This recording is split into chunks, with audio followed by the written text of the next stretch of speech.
चला लवकर.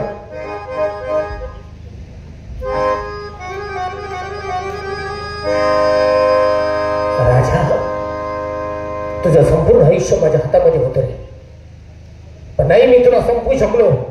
कारण जर या ठिकाणी मी तुला संपवलं असतं तर तुझ्यात आणि माझ्यात बदल काय झाला असता. अरे तू माझ्यावरती अन्याय केला म्हणून मी तुझ्यावरती अन्याय करायचा नाही रे. तुझ्या हातचे खाल्लेले 4 घास आहे, त्या खाल्लेल्या मिठाची मला जाणीव आहे.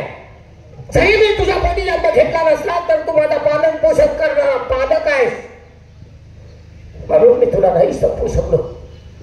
याच पावले जातो आणि गुरुवारांचे पाय धरून माफी मागतो की सांगतो गुरुवारे तुम्ही सांगितलेलं मी नाही काम करू शकलो, मला माफ करा.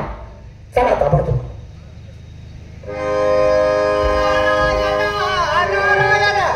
अरे अरे हे काय केलंस मालका? अरे त्या राजाला दोष न करता त्याच्या पायाचं दर्शन घेऊन तू माझ्याकडे येत आहेस. अरे अरे त्याला संपच हीच वेळ असताना का हा डाव सोडलास? अरे किती वेळ आहेस तू. गुरुवर्य मला माफ करा, तुम्ही सांगितलेली आज्ञा नाही मी पाळू शकलो. काय कारण त्यांनी माझ्याशी गद्दारीने वागले म्हणून जर मी त्यांच्याशी गद्दारी केली असती तर त्यांच्यात आणि माझ्यात बदल काय झाला असता. वा खरोखर माझ्या त्यांच्या खाल्लेल्या मिठाची जाणीव म्हणून मी त्यांना नाही संपू शकलो.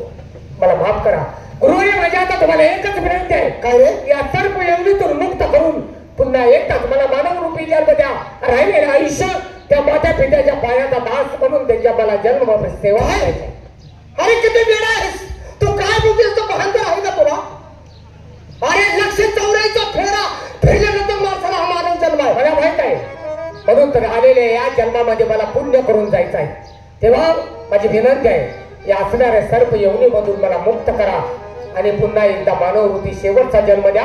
माझ्या आई वडिलांची मला रात ना दिवस त्यांच्या पवित्र पावलांची सेवा करायची आहे, त्यांच्या पायाचा दास बनायचा आहे. वा बालका वा, खरोखर मी धन्य झालो आहे. अरे वेड्या, तुझ्यासारखी मुलं प्रत्येक आई वडिलाच्या प्रती जन्म घ्यावा. खरोखर त्याचा उद्धार होईल. धन्य झालोय. अखंड सेवा कर. माझा आशीर्वाद आहे तुला. जा नारायण. पण अरे आता तू दरबारात असेल. हो, कारण तुला ते सगळं भूत समजतील. जिथे जिथे तुला प्रसंग येईल तिथं माझं नाव नाही, तिथं मी हजर होईल. येतो आहे मी. या गुरुवर या. चला, गुरुवर्यांच्या कृपा आशीर्वादामुळे आपल्याला पुन्हा एकदा मानवरूपी जन्म मिळालाय. आता याच पावले जातो दरबारमध्ये आणि त्या उभय त्यांच्या पवित्र पावलांची सेवा करतो. चला ताबडतोब.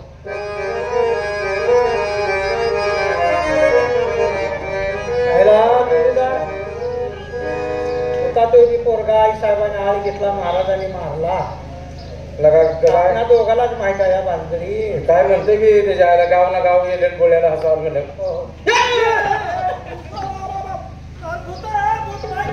काय झालं रे?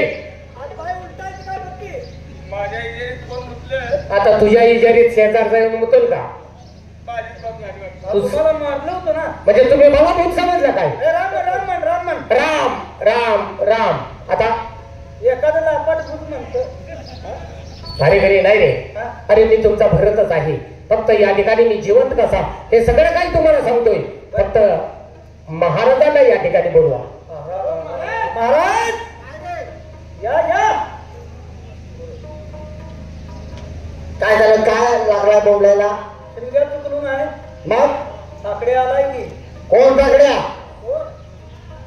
तुम्ही कच बरोबर घातला होता का? म्हणजे असं तलवार बरोबर हाणली होती का मानव? कुणाला रे? भरत महाराजांचं सांगतोय. अरे एक घाव आणि 2 तुकडे केल्यानंतर त्याचे सिर आहे ते त्याच्या धंडापासून वेगळं केलेलं आहे. मग हे आगाव ना आलं कसं बरं? काय बोलायची अक्कल आहे का? मागं बघाच कळेल तुम्हाला. काय मागं बघतोय? माझ्या नव तुमच्या मागं बघा म्हणजे कळेल.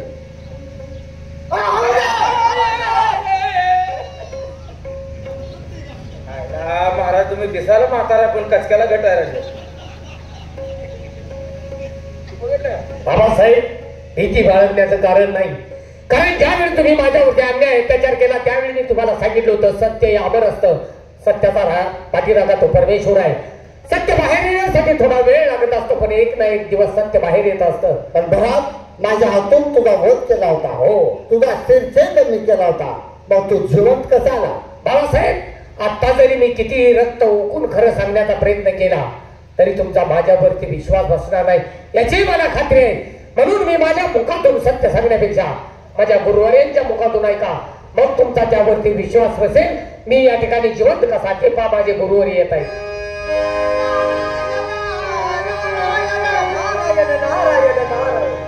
काय झालंय नावता त्या तात्या तुझा चुलता आहे काय?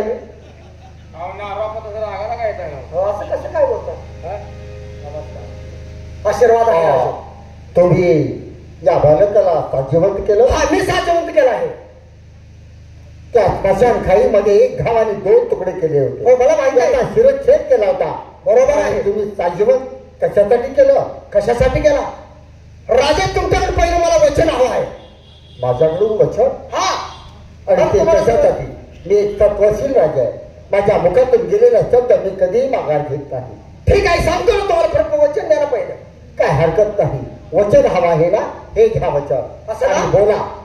राजा हा मुलगा सत्वशील आहे. चूक आहे ती राणी सरकारची. राणी सरकारची? हा. ती कशी काय? ती कशी काय म्हणजे राणी सरकारनं ह्याला प्रेम मागितलं. हा प्रेमाला कबूल झाला नाही म्हणून एकाचं तोंड सांभाळून त्याला मशानभूमीतून त्याचा खून करायला लावला. रक्तात माकडे समजून दाखवायला लावली. अगदी बरोबर का? बरोबर आहे. मग आई साहेबांची चूक कशी म्हणायची? ते कसं काय दोघांनी ढिला पडते. राजा, मी तुमच्याकडे वचन का घेतलं? का? हा मुलगा सत्वशील आहे. काही हात धरला होता. प्रभू रामचंद्राला वनवासाला पाठवा आणि माझ्या भरताला गादीवर बसवा. बरोबर आहे. महाराजा तेव्हा जगाला राम कळले. त्याचप्रमाणे राणी सरकारने ह्याच्याचा आळा घेतला नसता हा सत्वशील ठरला असता का? नाही. म्हणून तुमच्याकडे वचन घेतलं, राणी सरकारला परत आणा आणि हे राज्य ह्याच्या ताब्यात द्या, ह्याच्या नावाचा जय जयकार करा. राणी सरकार वाड्यामध्येच आहे. त्यांना कुठेही हाकलले त्याला दोष देऊ नका. काय हरकत नाही. घेऊन या. आई साहेब ओढत आहे का? अरे वाड्यात कशाला गेले? त्यांनाही बोलावून घ्या आणि त्यांच्या समोर आपण भरत राज्याभिषेक करूया म्हणजे झाला. भरत महाराज की, भरत महाराज की, भरत महाराज की जय जय जय. या ठिकाणी वगनाट्याचं काम संपलंय.